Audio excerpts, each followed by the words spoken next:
So we are continuing with part 2 of episode 11. So the twin obligations he talks about. First, the service towards nation, and second, the first service towards the family, and second, service towards the nation.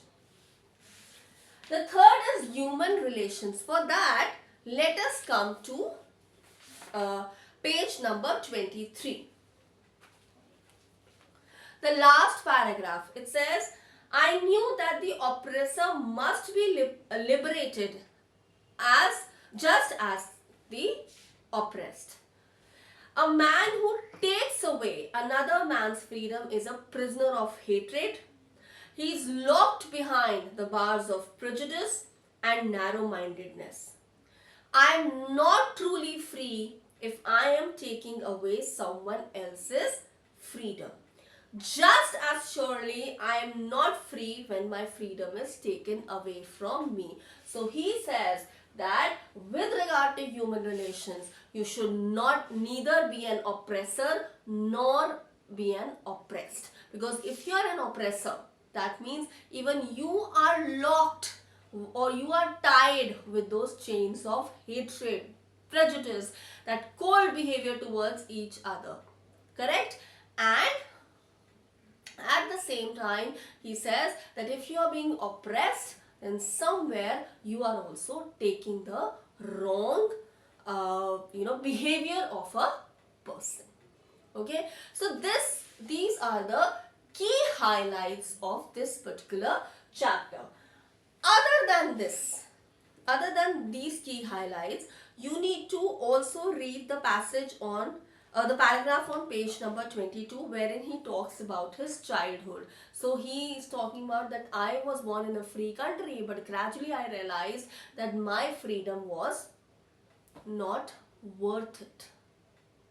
And then he talks about how he started participating in freedom struggles, in those activities which were related to the upliftment of his country. Alright, you can also, of course, read about on page number 19. So he talks about on the day of inauguration, the last paragraph, I was overwhelmed with a sense of history. And then he talks about the war, of course. On page number 18, the second paragraph from his speech, he says that we who were outlaws, someone or something that is considered illegal, not so long ago have today been given the rare privilege to be host to the nations of the world on our own soil. So he is kind of, maybe being a little, in a very clever way, he's talking about that how in our own country we were not being given the freedom, but today we've created that history that on our own soil we are able to host a particular event.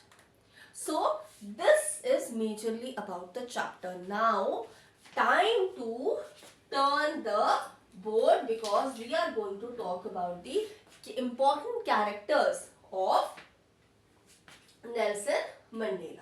Okay.